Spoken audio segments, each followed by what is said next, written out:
Hello everyone, and welcome to this Revit tutorial. In this session, we'll address a common issue where grid lines are not visible on certain floor levels.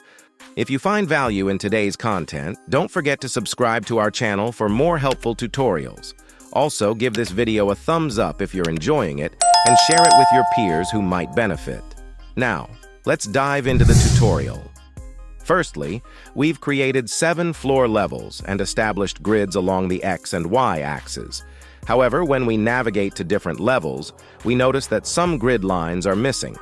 For example, on level 2, only the grids along the X-axis are visible, and on levels 6 and 7, no grid lines are displayed. To understand the root cause, let's navigate to the east elevation.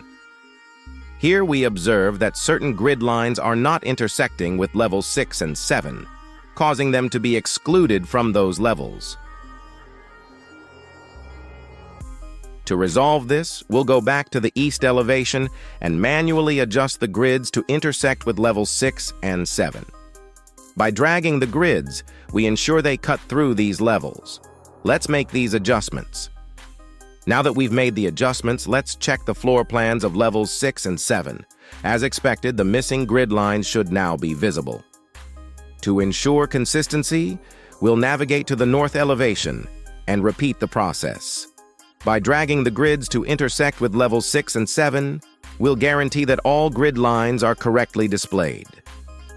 Let's check the floor plans again after making adjustments in the north elevation. You should now see that all grid lines are properly displayed on levels 6 and 7. And there you have it. By addressing grid intersections in both east and north elevations, we've ensured that all grid lines are visible on every floor level. I hope you found this tutorial helpful. If you have any questions or encounter similar issues, feel free to ask. Thank you for watching.